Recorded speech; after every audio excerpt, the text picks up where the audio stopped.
Alright, let's get right into the news. We have just reviewed all the results of the 20-win challenge of 2024 and bring you a detailed summary of all the data we collected. Country stats, best players, and much more. The 20-win challenge of 2024 happened so close at the end of the year that our analysis of the results crashed into all our other scheduled content. But now, after around 3 weeks, we have all the charts and stats ready. The 20-win challenge of 2024 lasted 7 days from 2024 December 19th to December 26th. This challenge was originally scheduled to start on December 13th, but some bugs caused it to be delayed. Given that it would run over Christmas, Supercell decided to extend the duration, making it the longest 20-win challenge ever. Across the whole week, there were a total of 5,491 winners, and I was one of them.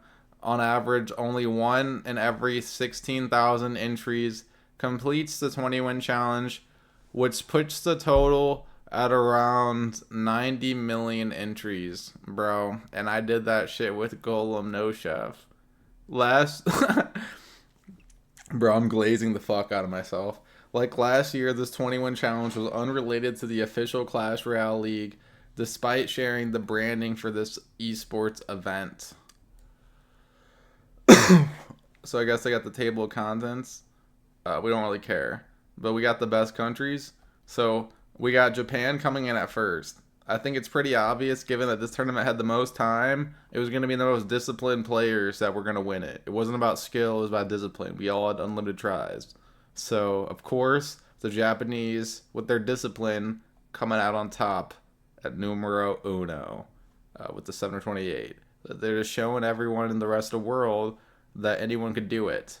And they, like, I'm sure a lot of these players, just like me, dedicated their whole life that week to getting the 20-win challenge because it meant something to them.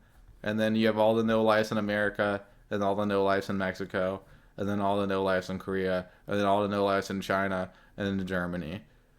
So yeah, that's how the story goes. So, yeah. Is this graph trying to say that Clash Royale is more of a game of discipline than IQ? Is this like what it's like foreshadowing? And what I mean by that, like, no, I'm not saying this as any disrespect, but I feel like it's like a game where if you like program a computer, like just like play this card in the back, play this card behind it, like spell this, spell that at like this time, like that's like the perfect way to play and win in like a disciplined, like pragmatic way, versus like actually trying to react or like care about what your opponent's doing. Like honestly, I feel like disciplined players taking over. But yeah, you can see the list right there. This year, we have recorded significant changes for the popular countries, which has caused many ranks to be reshuffled. The only thing that hasn't changed is the top position, which is still held by Japan with a very wide margin. Some of the most relevant changes we have noticed this year are Japan and Mexico have shown significant share falls. South Korea and China grew the most. Part of these changes could be attributed to changes in our mythology. In previous years, we mainly rely on our esports database to determine account locations, but that left a significant share of accounts as undefined. This year, we were able to reduce the share to below 5%. So, Japan had 728 winners. United States at 427. Mexico at 384. South Korea at 317. China 309. Germany 282. Iran 207. Brazil 206. France 178. In Peru 127. And I guess like the biggest winners and losers, I guess China had a big gain. I don't know. They didn't really that move that much. Um this year we have also created this chart to show how countries' ranks have changed over time. We only have location data for the starting 2020. We can't say what happened from 2017 to 2019. Um So U.S. went from number 3 to number 2. Mexico went from number 2 to number 3. Japan's been number 1 the whole time. Uh, I don't know. You can look at this graph. It's not that interesting to me. Um, One of the most remarkable features of this chart is the amount of winners from China. Okay, I guess that's interesting. Their game servers were split in 2022, causing their participation to drop suddenly as their accounts were only available in local servers. Bro, I swear, bro, Chinese players always be playing some weird ass shit. Like, it's always like some Pekka shit, bro. It's like the most disciplined Pekka players ever. It'll be like Pekka, like Royal Ghost, like Arrows, Rage. Like, dude, you can't tell me that deck doesn't have like 70% use rate on the Chinese server. But I don't know. That's whatever. So, anyways, it seems so. I guess their game servers are split, and their accounts were only available on local servers. And now many of these players are now returning to these international servers by creating new accounts. So we got some returning winners. So the list of accounts that has consistently completed a 20-win challenge every year keeps getting smaller. This year is shortened from 84 to 67. So let's in the world of Clash Royale, only 67 players have triumphed at every 20-win challenge to date in 2024, and the figure was down from 84 in 2023. So you can see it. So only goats on this thing. I think Sam did it, right? XOP Sam. I don't know. Maybe not this year. Who knows? So Japan has the most players in this list, and the U.S. has the most, and France, then Mexico, then Germany. So unfortunately, we can't check the results of the first 20-win challenge, which happened in 2017. So our data only counts 2018 and forward. Although being a great player makes it easier to complete the challenge on multiple years, these results show that very few players can remain consistent over such a long time. As we look at older challenges, the share of players who were good back then shrinks to below 10%. So you can see that graphic. It's only 67 players have won it in the last 20 years.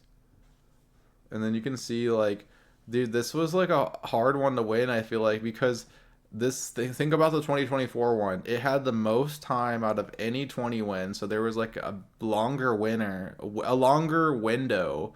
So theoretically, it should have the most like winners, but it doesn't. 2022 has more, 2021 has more, 2018 has more, 2017 has more.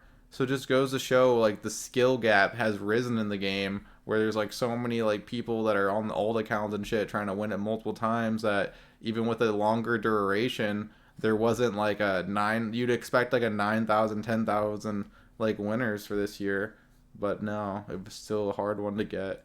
So this year, terms of service checks seem to be happening slower than usual.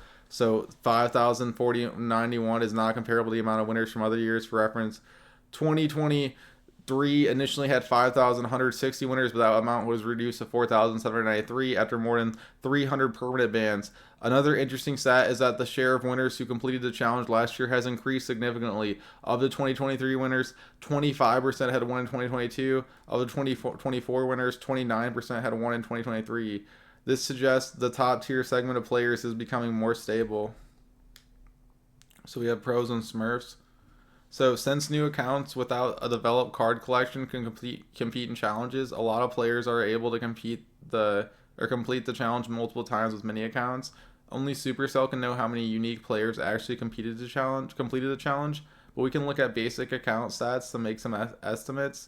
A simple proxy for this is the amount of battle played. So this year we have separated players into 4 categories. We have the super active, which is the dark blue, which is more than 35,000 battles played. And we have the high, which is yellow, which is between 10k and 35k battles played. We have the orange, which is between 1 and 10k battles played, and the light blue, which is lower than 1k played. So just thinking about it, like if you just think about it this way, like all the people in this graph up here that my mouse is following, they basically just know life like this game to get the badge. Like they just said, like, you know what, I'm gonna set like 12 hours aside every day, and I'm gonna play this challenge infinite times until I get a good run and win it. So that's pretty much 21% of the players. 35% of players, like, yeah, like it didn't take them that long, but they're kind of like basically on the path to do what the 21% did. The blues just like the super geniuses, and the reds are like geniuses. Like you got to watch out for these blues guys. These blues are demons, guys. Whoever was in the blue, I feel like those are like the most prime players of every year. Like less than 1,000 battles, like the 15%. Like you got on your first couple runs, like you're primed. So as a general rule, accounts with low and medium account activity are not main accounts. Some may be players who played before and have started again from scratch, but most are simply mini accounts. The log skill chart helps us see more in detail the cluster of accounts with less than 10,000 battles. So you can see 21 of the accounts had more than 35k. Oh, I think it's just like the same thing in a cluster chart. You can see it. You can read for yourself. So account level is the metric chosen for the horizontal axis because it also has a positive correlation with account activity. With these two stats combined, you can obtain a very useful visualization of account activity. The total share of accounts was less than 10,000 battles is at around 44%. Based on this, we can be quite confident to say that the amount of unique winners is less than half of the total amount of winning accounts. So I guess a lot of people that won were Smurfs. So Smurfs take over the weekend. The pattern is one we noticed last year already, and this year remains clear. The share of many winners increases to the duration of the challenge. The most likely phenomenal and simple is like players complete the challenge first with their main account and keep playing with minis. Seeing it, excuse me. Seeing a timeline of winners separated into our previous categories show how each behaves differently. The two middle groups keep a fairly consistent share every day. In contrast, super active accounts clearly decrease over time. I don't know why they have all these graphs just to show the same thing. They're really breaking like down. Like they could have broken other things down, but like the decks, but whatever. So this challenge started on a Thursday, which shows that the increased activity of days 2 and 3 match with, excuse me, the weekend. This is a regular activity pattern that Clash Royale experiences regularly, so not unique to the challenge. This is a static chart of group shares, which shows even more clearly the changes over time. Here's another graph we can look at. So it's 21 challenge winners. I guess it's trying to show how many how there was like more Smurfs that played as the days went on. So for everyone that said it was like harder to win on the last day, or for people that say it's easier, like because I know personally I won on the very last day. According to the graphic, it's technically the hardest on the last day because you're pretty much playing like majority Smurfs that people have already won it. So just to, like for anyone that tries to like discredit people's runs or say like, oh, this guy was a nobody, whatever, like people were playing on Smurfs. Like if anything, like these day 6, day 7, day 5 runs are even more notable than the day 1, day 2 runs. That's what I gotta say. Hot topic from Golemcr.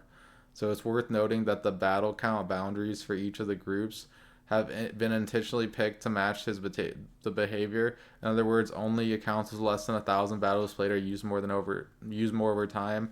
After that, the share remains even throughout the week. So then, like, were you surprised by any of the stats we shared? Is there anything else that you'd like to know about the challenge results? Let us know below. All right, so yeah, guys, I think like the graphs don't lie. A lot of people were just winning this and going on their alts and winning again. Like you could just see it gets harder and harder as the day goes on, the days goes on, because you're just playing people that have like more people that have won on alts. Like you can see like the Smurfs go up, because that's just how the graph works. You can totally tell. Um, so yeah, guys. Let me know what you think about that. Type in the comment. Did you win the 20 win? Did you try? How many wins did you get? What deck did you try to do? How do you guys feel personally about like pro players like winning the 20 win and then going on their alt accounts and like potentially winning it like 5, 10, like 20, like 6 times? You know, like, they have like all these alt accounts that they just win it on, and that they're pretty much just like taking a bunch of 20 wins from people that could potentially win it that are like newer players maybe. Or I don't know. Do you think that just competes? Do you think like they deserve it, or do you think there should be like a limit of like how many like connected accounts maybe you could like keep competing on? I don't know. I don't think there's a way they could really enforce it, but I think it just goes to show it's just a really hard thing to do, and you can't just count on like doing the last couple of days. Like it'll get easier. Like these same pros will just stream and play to the last day on alts and just keep trying to get it. So yeah, just any year you can get this, just tap your shoulder, and it's going to continue to be a desirable thing with the emote, and just a cool thing in Clash Royale, and just probably like the most coolest part of the year for Clash Royale and the most competitive time. So yeah, guys, Golemcr out. Make sure to like and subscribe, and peace.